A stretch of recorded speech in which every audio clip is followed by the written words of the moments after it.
Welcome back to the deep dive. I have a confession to make to start things off today.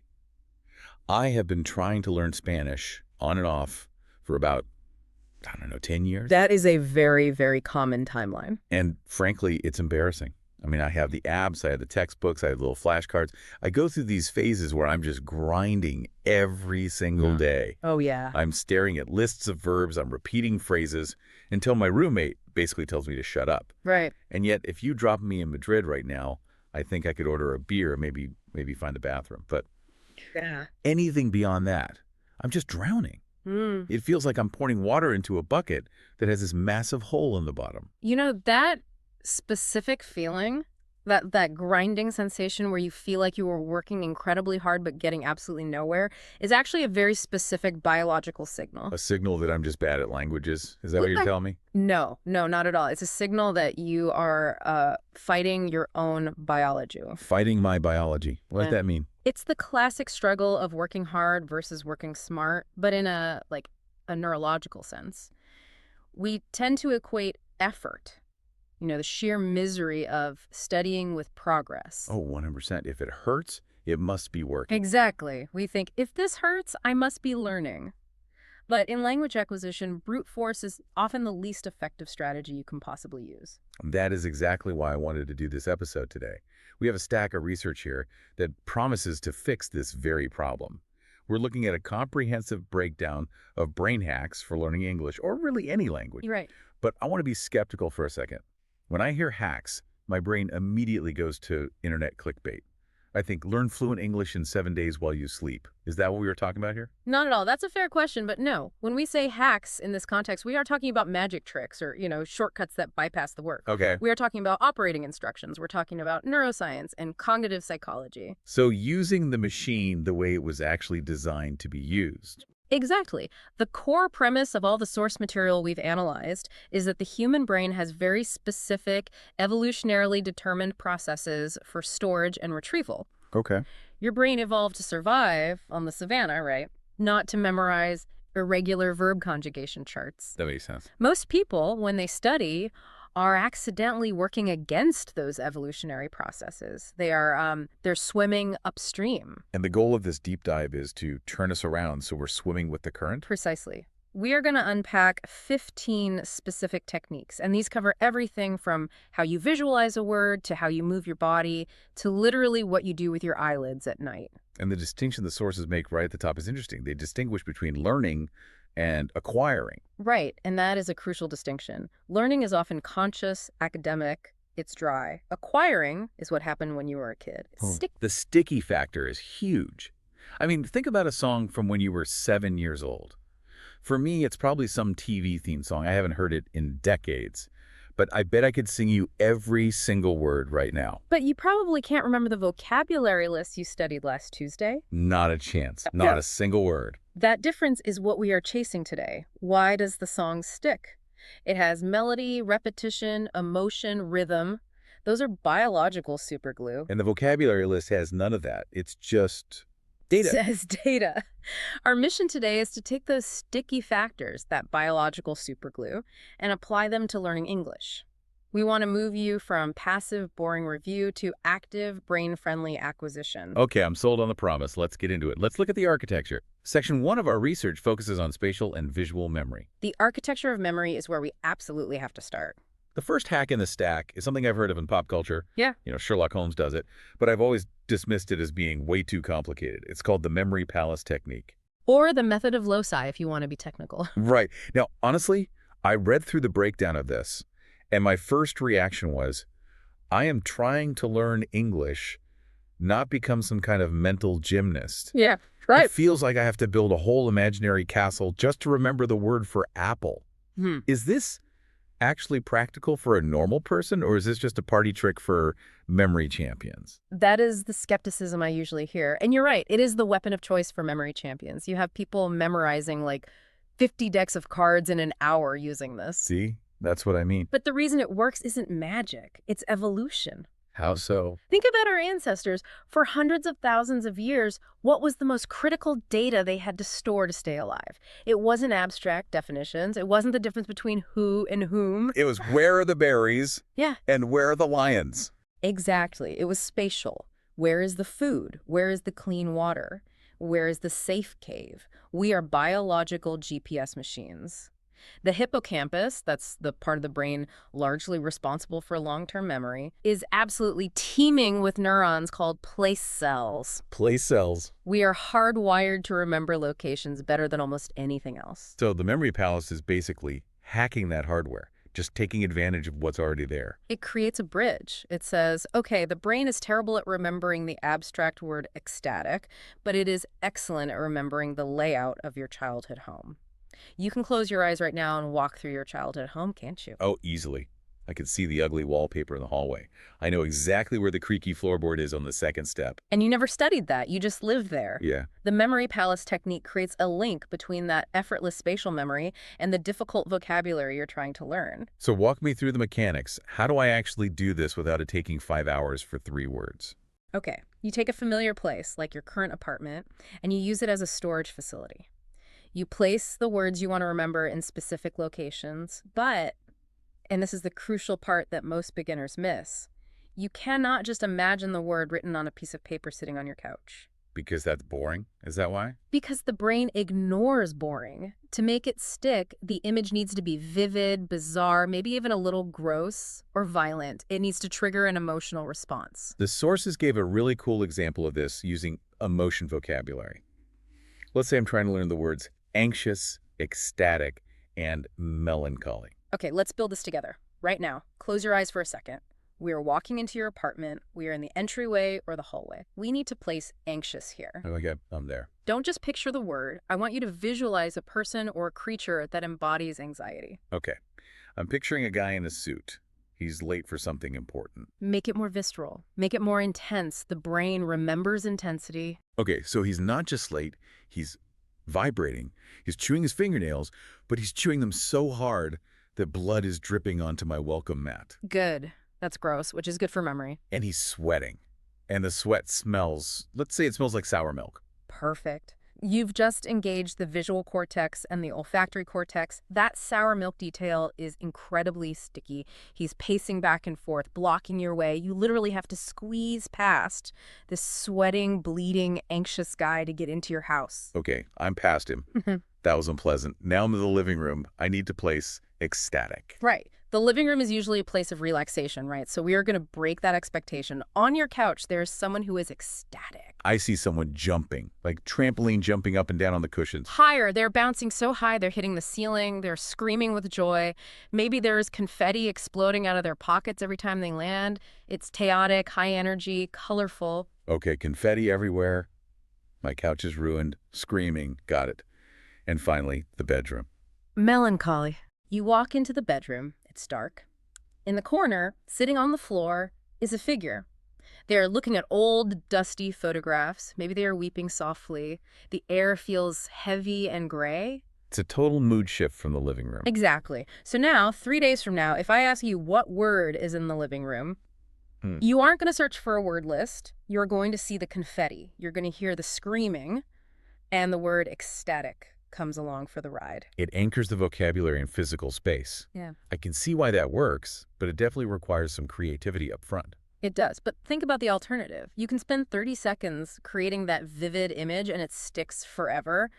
Or you can spend weeks staring at a flashcard, forgetting it, reviewing it, forgetting it again. It's a high-intensity encoding investment up front for a long-term payoff. That's it. That makes sense. Duh. Let's look at hack #5, which feels like a broader principle of what we just did. It's called dual coding. This comes from the research of Alan Pivio back in the 1970s. And the theory is deceptively simple.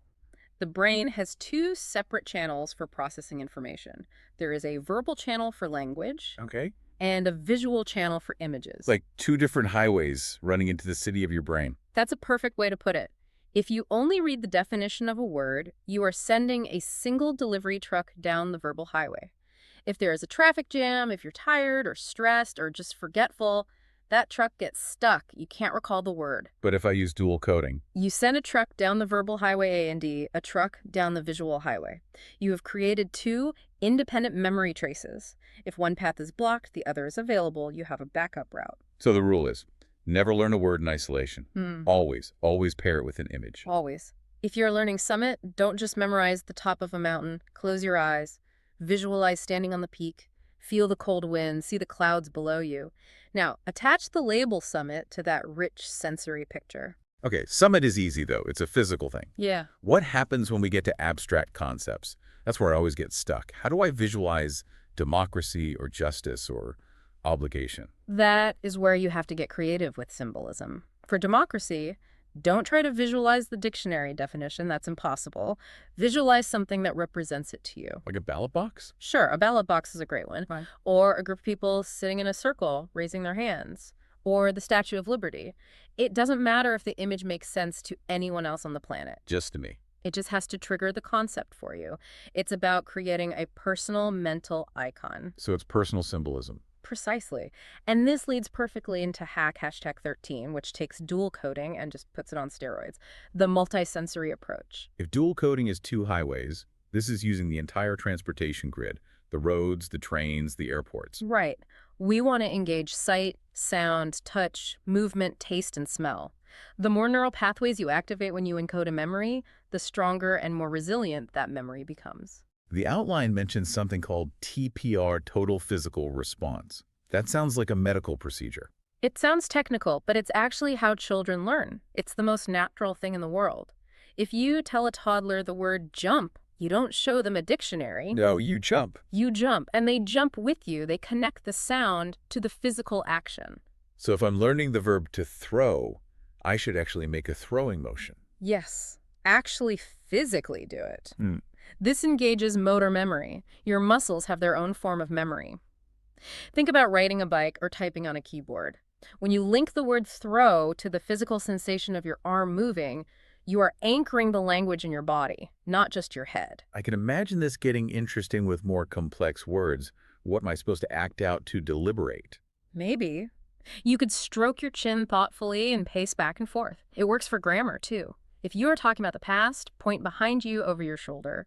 If you are talking about the future, point forward. It sounds silly. A little bit, yeah. But these physical gestures help map the abstract concept of time onto physical space, which, as we know from the Memory Palace, the brain is really good at.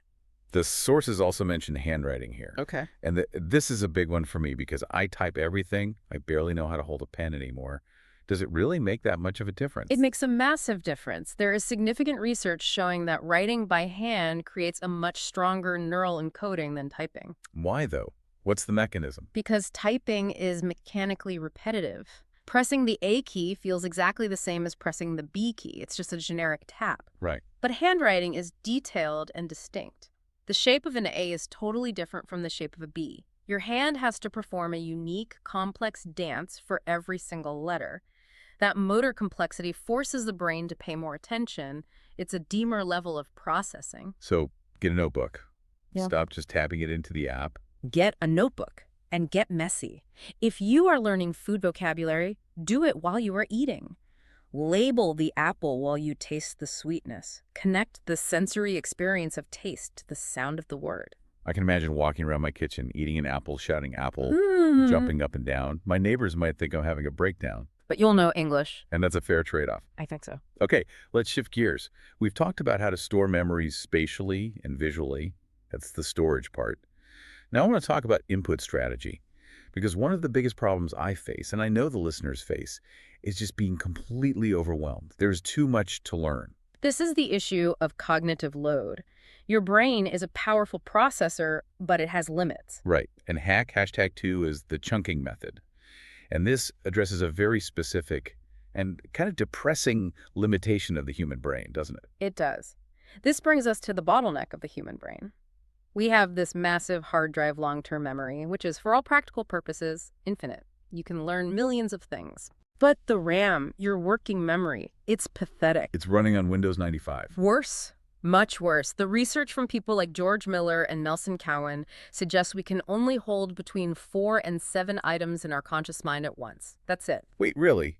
Only 4 to 7? That seems impossibly low. That's the limit. Once you try to hold the eighth thing, the first thing falls off the table. It's just gone. This explains so much. This explains why when I try to construct a long sentence in Spanish, I forget the beginning by the time I get to the end. I'm juggling too many balls. Exactly. You are overloading your cognitive slots. Each individual word is a ball. Now, here is where chunking saves the day. It's a way of cheating that limit. Is this why phone numbers are split up into groups? Yes, that's the perfect example. If I read you 10 digits, 555, 1, 2, 3, 4, 5, 6, 7, you'll struggle. But if I say 555, 1, 2, 3, 4, 5, 6, 7, you remember it easily. Right. You aren't remembering 10 individual numbers. You're remembering 3 chunks. You've reduced the cognitive load from 10 items down to 3. So how does this apply to English? The mistake learners make is trying to memorize individual words. Make, decision, take, shower. Each of those is a separate item filling up your precious RAM. So a simple sentence like I would like to go is 5 items. If you learn them as individual words, yes, I would like to go. That is 5 slots. You have almost maxed out your brain just to say you want to leave. You have no brain power left to think about pronunciation or tone or what comes next. So I'm paralyzed. I just freeze. But if you learn I would like a burrito as a single sound block, a single lexical chunk, how many slots does it take? Just 1. 1. Now you have 4 to 6 empty slots left to add to the cinema or to the park. You have freed up an enormous amount of processing power. It's like zipping a file on a computer. You're compressing the data. That's a great analogy. The source material urges learners to stop obsessing over individual words. Native speakers don't speak in words. We speak in prefabricated walls. We say, by the way, on the other hand, to be honest, I can't help but... We don't build those from scratch every time. No, we don't assemble those brick by brick. We pull the whole wall out of storage. So the hack here is to change the unit of analysis. Stop making flashcards for decision and make a single flashcard for make a decision. Yes. Treat make a decision as if it were one long word. It makes you faster, it makes you sound more natural, and it respects the limits of your brain. I love that. Now, once we have these chunks, we need to make sure they don't float away. This brings us to hack #7, elaborative rehearsal. This sounds fancy, but the image the source used was a spider web. The spider web is the perfect analogy for how long-term memory is structured. Imagine a spider web. If you throw a dry leaf onto the very edge of the web where there are no sticky threads, what happens? It falls right off. Right. But if you throw it into the center where there are dozens of sticky crossing threads, it gets caught. It's secure. The threads are your existing knowledge. So new information needs to be deliberately tied to old information. Exactly. Information in the brain is relational. Isolated information, a fact floating by itself with no connections, is almost impossible to hold on to. It's like that dry leaf. Elaborative rehearsal is the process of deliberately spinning those threads to connect new info to old info. So let's get practical. How do I spin a thread for a new vocabulary word? Let's take the word enormous. Okay, you could just learn the definition. Very big, that's one weak thread. It might hold, it might not. Okay. Or you could connect it to synonyms you already know. Big, huge, gigantic, massive. Now you have 4 threads. You can also connect it to antonyms. Tiny, small. Now it's anchored on both sides. So I'm building a whole network around the word. Then connect it to a personal memory. Think about the most enormous dog you ever saw, or an enormous meal you ate that made you feel sick. Now you have an emotional thread, which is one of the strongest kinds. What about for grammar? Can you use this for rules? Absolutely. If you are learning a new tense, like the present perfect, don't just learn the rule in a vacuum. Compare it to what you already know, like the simple past. Ask yourself, how is this similar? How is it different? When would I use one and not the other? By actively comparing them, you are lashing the new rule to the old rule. You're building a relationship between them. It seems like the key here is depth. We aren't just skimming the surface. We are digging in and making connections. Depth of processing matters more than breadth. Asking, how does this connect to my life? Or why is this the way it is? Creates a much stronger pathway than just repeating the word 5 times. Okay, so we've structured our input, we're chunking, we're elaborating. Now we need to talk about active retrieval, because I think this is where most people, myself included, get really lazy. We like to consume, we like to read, listen, watch YouTube videos, but we hate creating. And that preference for consumption is exactly why learning stalls for so many people. This brings us to hack #3, the generation effect. The generation effect. What is the core principle here? The principle is simple but powerful. We remember what we create far better than what we consume. Okay. When you read a sentence, your brain is passive. It's just receiving information. But when you generate your own sentence, your brain has to fire up the engines, find the words, structure the grammar, and produce the output. It's an active process. It's the difference between watching someone build a table on YouTube and actually being in the garage with the saw and the wood, building it yourself. That's a perfect analogy. You might feel like you understand the table by watching, but you don't really know how to build it until you have the saw in your hand and you make a few crooked cuts. Right. The research on this is stunning. It shows that retention can literally double when you generate the material yourself compared to just reading it. Double. That's not a small number. Double. So the practical application is clear. Instead of just reading the example sentences in your textbook, write your own. If the book says, "The persistent salesman called every day," that's boring. It has nothing to do with you.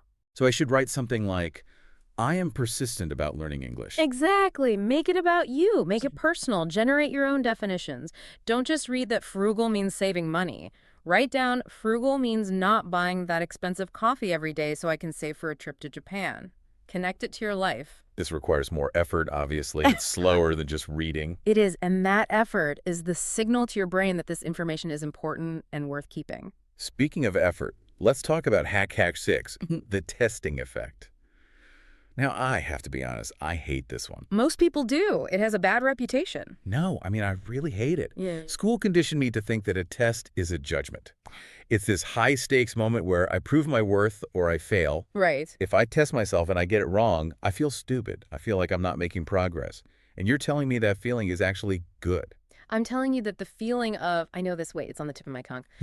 That moment of frustration, that is the sound of neural pathways being insulated and strengthened. It feels like the sound of me failing. It feels that way, but the sources differentiate between retrieval strength and storage strength. When you just read a textbook, you are building storage strength. The information is in there somewhere. But retrieval strength, the ability to find it when you need it, is low. Okay. The ability to pull it out under pressure. The only way to build retrieval strength is to practice retrieving it. And here's the key. When you quiz yourself and you get it wrong, your brain goes into a hyper-alert state. It signals, hey, we needed this piece of data and we couldn't find it. This is a potential survival threat. That seems a bit dramatic for a French verb. The brain is dramatic.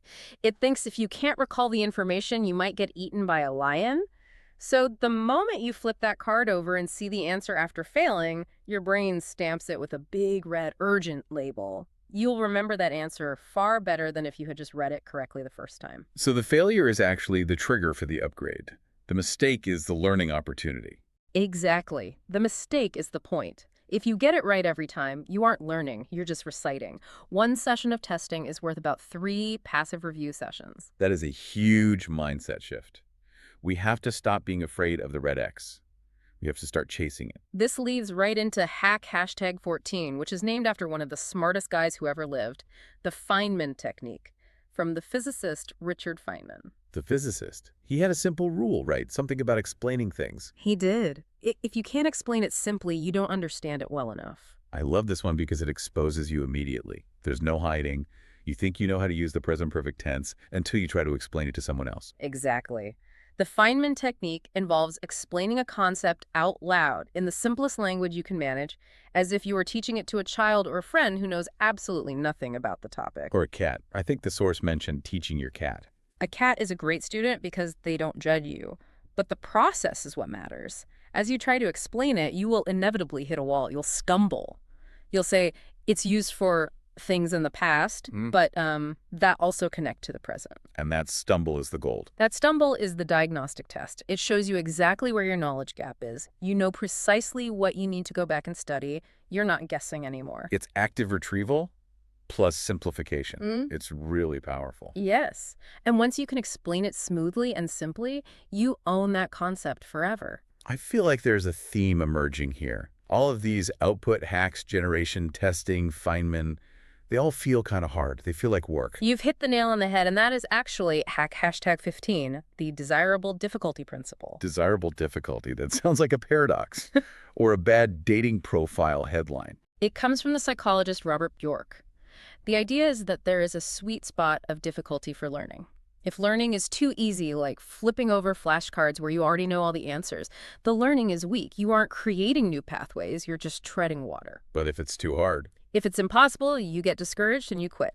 But in that middle zone where you have to struggle, where you make mistakes, where you have to pause and really think, that is where deep, long-lasting learning happens. so we should actually try to make our studying harder, on purpose. In specific strategic ways, yes. Avoid multiple choice questions if you can. They're often too easy. They give you the answer, you just have to recognize it. Great. Use fill in the blank or pure recall instead. Don't look at the dictionary the moment you see a new word. Struggle with the context first. Try to figure it out. So we should be aiming for that 60–70% accuracy zone, not 100%. Exactly. If you are getting 100% on your practice tests, you are wasting your time. You aren't learning. You are just rehearsing what you already know. You need to increase the difficulty. Okay, let's look at the clock, not our clock, but the physics of timing. Because apparently when we study matters just as much as how we study. Absolutely. This is where we get into scheduling, and it's where most people go wrong. Hack #4 is the spacing effect. And this one basically just destroys the entire idea of cramming for a test, doesn't it? Completely. Cramming is the educational equivalent of binge eating. It might feel like you took a lot in, but your system won't process it well, and it won't be there tomorrow. So what's the neuroscience? Neuroscience tells us that the brain consolidates memories in the gaps between study sessions, not just during them. Wait, hold on. So the learning happens when I'm not studying. The consolidation happens then, the strengthening. Think of it like pouring concrete. You pour a layer, that's your study session, and then you have to let it dry. That's the gap. If you pour another layer of wet concrete before the first one dries, it just becomes a messy sludge. Nothing sets properly. That is a great visual. I've been making sludge for years. Yeah. So studying for 1 hour today and 1 hour tomorrow is better than 2 hours today. Much, much better. And you should strategically increase the intervals. Review something after 1 day, then maybe 3 days, then a week, then a month. This is the whole principle behind spaced repetition systems, or SRS. And it counters the forgetting curve, right? Exactly. We naturally forget about 50% of what we learn within 24 hours if we don't review it. That is so depressing. It is, but spaced repetition catches the memory right before it falls off the cliff and boosts it back up. Each time you do that, the memory gets stronger and the forgetting curve gets flatter. So we need to space it out. But what about within a single session? Hack #8 talks about primacy and recency effects. This is a fancy way of saying a very simple truth.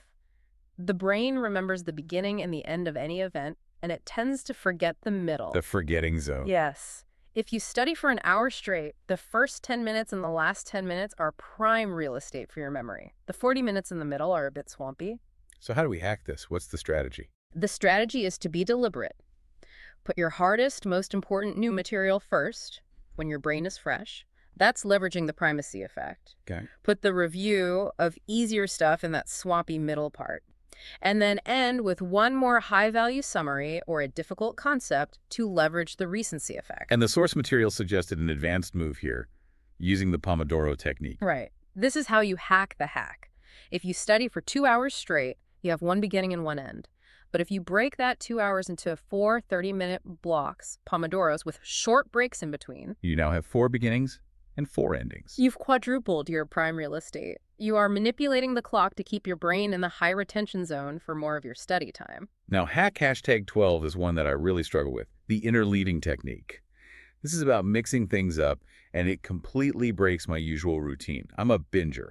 I like to sit down on a Sunday, pour a big coffee, and do 3 hours of nothing but French verbs. And you feel great afterwards, right? Very productive. I feel great. I feel like I've really mastered something. And biologically, you probably wasted the last 2 hours of that session.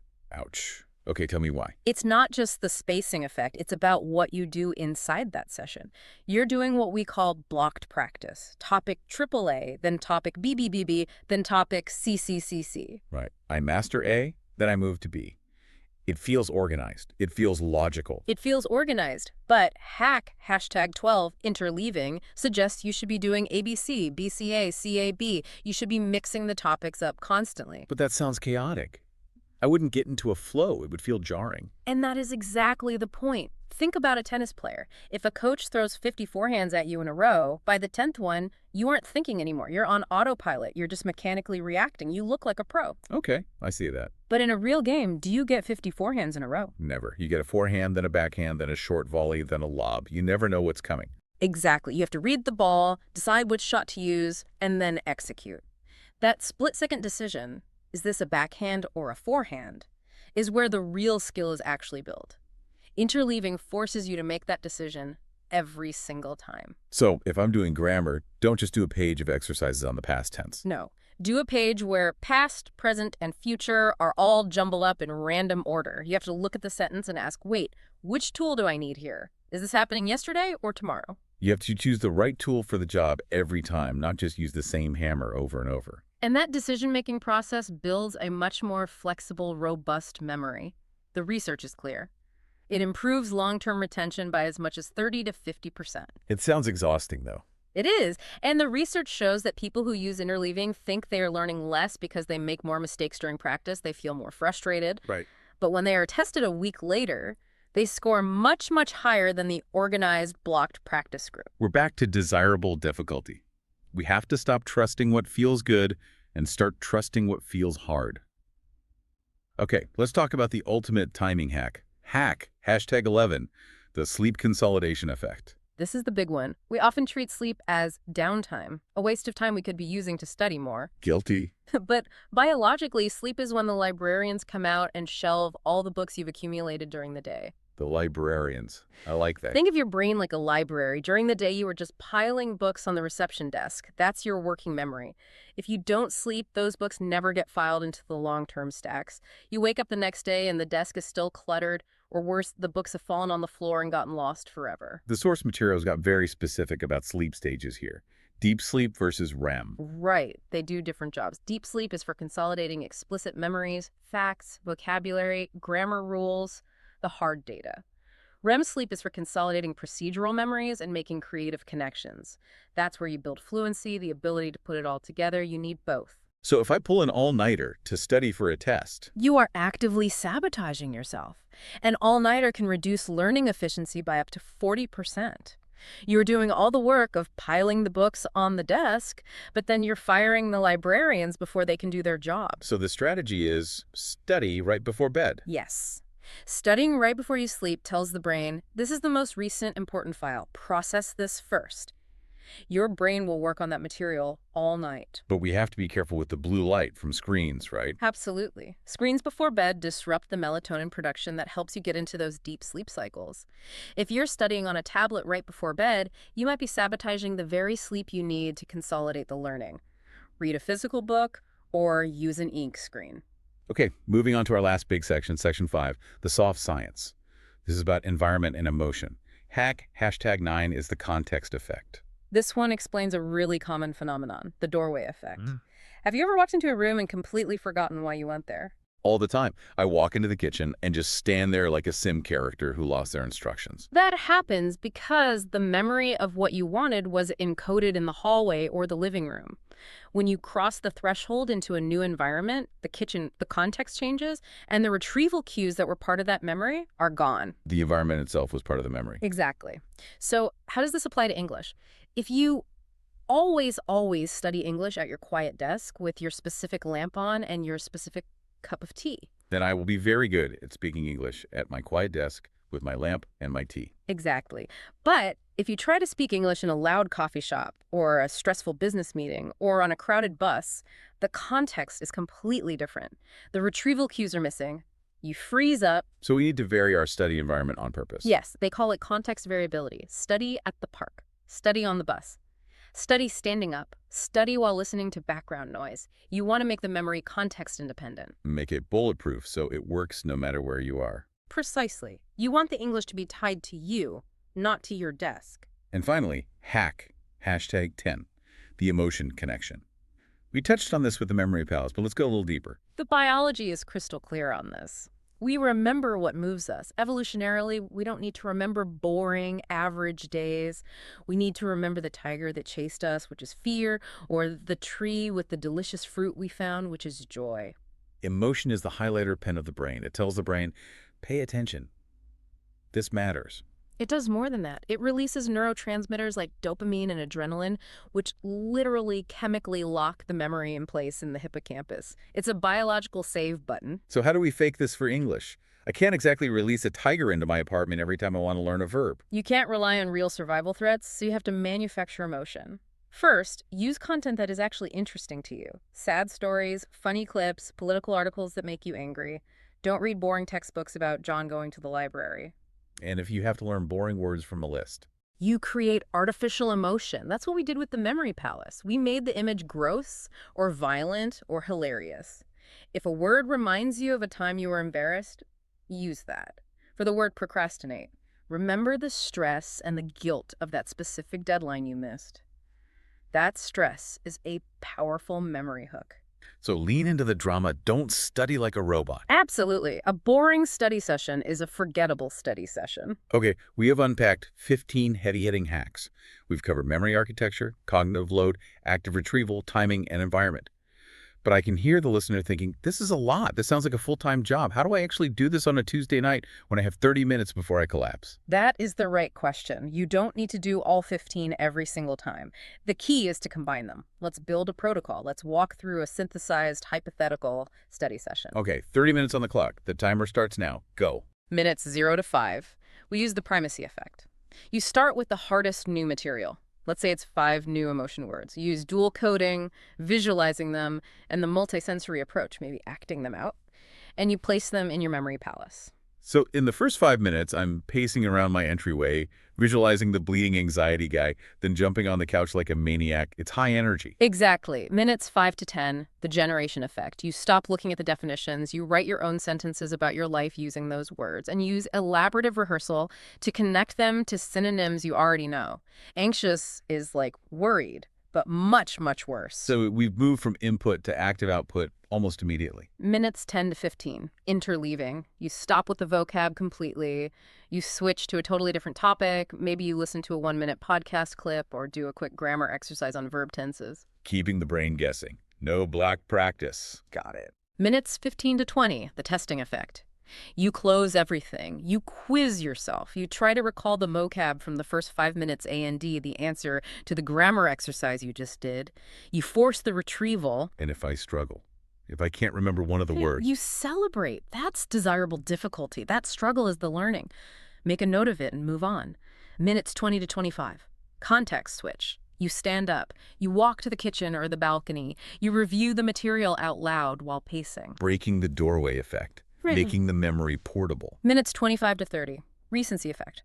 You do one final quick review of the most critical points, and you use the Feynman technique. Explain the new words out loud to your invisible friend or your cat in simple English. And then you stop, the timer goes off, and you're done. And then you go to sleep. You let the librarians do their work, let the sleep consolidation effect take over. That feels incredibly dense, but also very doable. It's 30 minutes, but it's 30 minutes of high-octane, brain-friendly learning.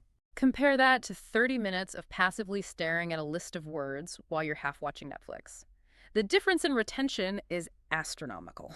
So we've got the plan, but what are the pitfalls? What are the common mistakes people need to avoid when they try to implement this? The biggest one, by far, is defaulting to passive review. It feels safe and comfortable to just read over your notes or reread a chapter. It comforts your anxiety about not knowing, but it's a trap. The illusion of competence. Oh, I recognize this, so I must know it. exactly. Recognition is not recall. You only know it if you can generate it from scratch. Another mistake is blocking doing one thing for too long because it feels organized. And of course, cramming ignoring the spacing effect entirely. And ignoring sleep. I think that's the silent killer of learning. We wear sleep deprivation like a badge of honor. Oh, I stayed up all night studying for the final. If you did that, you might as well have not studied. You cut off the very biological mechanism that saves your work to the hard drive. Okay, we are coming to the end of our deep dive.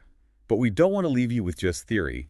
We have a challenge from the source material. The 30-day brain hack challenge. I love a good challenge. What is the directive? What do we need to do? For the next 30 days, every single time you sit down to study, you must consciously use at least 5 of these hacks. Just 5, not all 15. Just 5. You can mix and match. Maybe today it's memory palace, chunking, testing, context, and emotion. Tomorrow it might be spacing, interleaving, Feynman, generation, and sleep. And track it. Write it down. Yes. Keep a small journal. Write down what you did and, more importantly, how it felt. Track which combinations make the information stickiest for you. Because everyone's brain is slightly different, and some of these will work better for certain people. Exactly. Find your personal sweet spot. Find your recipe for effective learning. And what are the expected results after 30 days? Better retention, obviously. That's a given. But also faster progress and, crucially, increased confidence.